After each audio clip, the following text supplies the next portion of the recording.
David Carr, NFL Network analyst, former NFL quarterback. You can follow him on Twitter at DCarr8. This Sunday, a special 6-hour edition of NFL Game Day morning airs at 9 Eastern on NFL Network. David, thanks for joining us. What do you think Sean Payton is going to do? Sit at home, go to a tailgate. I think he's tired.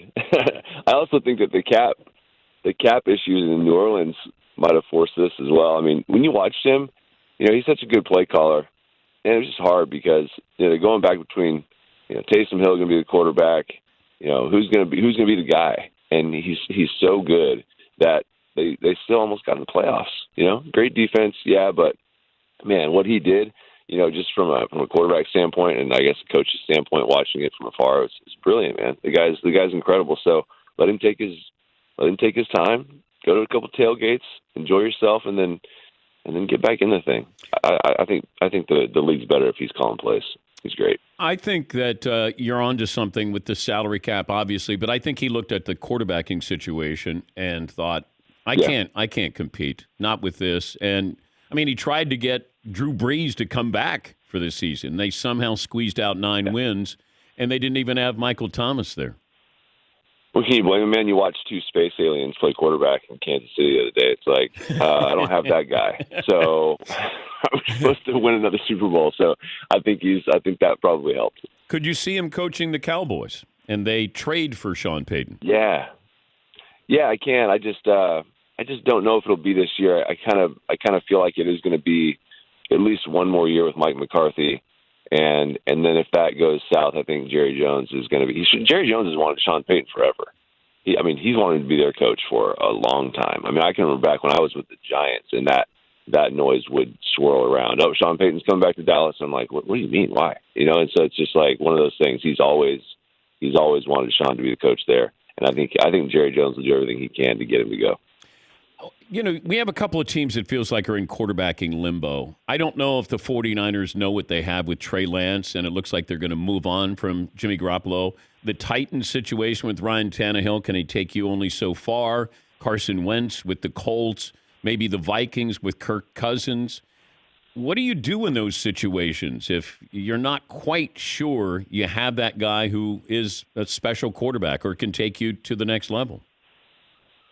I think you have to make a move. The problem is, like I referenced earlier, watching Josh Allen and Pat Mahomes throw the ball around the other day, every coach is looking at that situation like, well, we need one of those guys. Well, guess what? There's only 2 of them on the planet. So that's not going to happen. You have to find a guy that will fit. We saw Tom Brady for 2.5 decades now pretty much dominate from the quarterback standpoint, and he can't move outside the tackle box. So it's like, and arm strength wise and arm talent wise, he doesn't even compare to those guys. So there's still ways to win in the National Football League, not having one of those players. But if you have a guy that's holding you back, like you watch Kyle Shanahan call plays, and I know Jimmy Garoppolo has a great winning percentage. I know all those things, right? But I also know that he turned Matt Ryan into an MVP, and he hasn't sniffed that trophy since.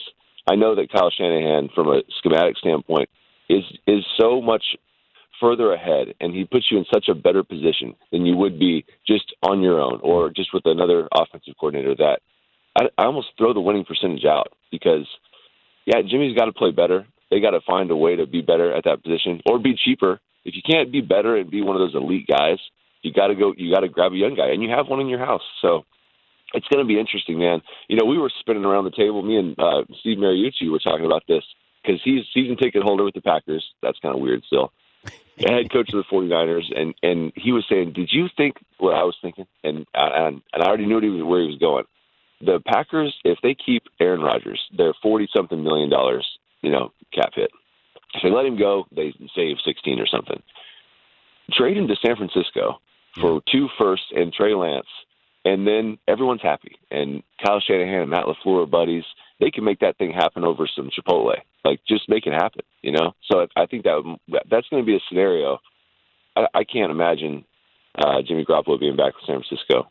He's done great, and maybe he'll just surprise everybody, and they'll go win the Super Bowl, and that'd be fantastic. But I still think it would be a situation where you want to inspire your quarterback. I can't imagine that Green Bay would want to trade him and keep him in the NFC and trade him to the 49ers. I know. I thought he's crazy too. I thought when we started talking about it, he's like, but you would think that would be the last place, right? But where's Aaron from? He's from San Francisco. He's from that area, right? He would love to go back there. I just think it makes almost too much sense just from a cap standpoint and what both teams could benefit. Because I don't think Green Bay's happy with him either. You think you watch how Aaron walked out of that stadium? He just kind of hit a little wave, and everybody just stared at him. It's like, all right, we won 13 games 3 years in a row, and what do we have to show for it? Nothing except our quarterback and our fans don't really go on. So something's got to change. David Carr, NFL Network analyst, former NFL quarterback. I'm watching Joe Burrow somehow survive 9 sacks, David. How does that happen? It's never happened before in playoffs. Never happened before in NFL playoff history. 9 sacks and you win a game. I got sacked 9 times once. I did not beat the number 1 seed in the playoffs in their stadium. We got blown out in San Diego by the Chargers in Junior Seau. So that just is not something that happens, and for him to keep getting up and firing back, it was really interesting with the Bengals because they obviously have tremendous talent on the outside. Joe Mixon's a special back. Joe is obviously talented, or you just don't do what he did. But, man, when I watch them from a schematic standpoint and a protection standpoint, Tennessee, they had 9 sacks, but that wasn't just getting physically beat. They had issues, dude. Like, up front, they weren't blocking anybody. They were sliding the wrong way. Oh. They were a disaster. It literally reminded me of the Texans in my first year. Like, that's how bad it looked. And oh, by the way, they won the game.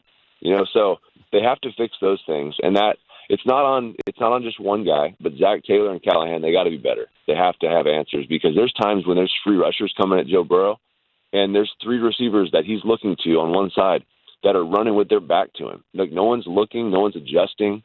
So they have to fix that, or they're going to get tested big time against Kansas City. Steve Spagnuolo is going to do exactly what Tennessee did, and so on. So my fear, and I'm not hating on the Bengals. I'm happy that they've done this.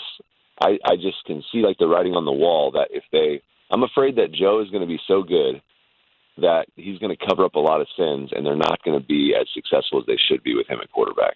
So we'll see. Hopefully I'm wrong, and hopefully they can fix this stuff. I don't know if they can fix it this year. We'll see how far they can go, but they do have to address it for sure.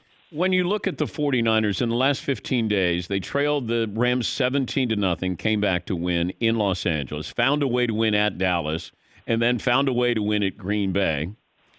They are 6-0 against the Rams since New Year's 2019. How did the Rams turn this around and win this game?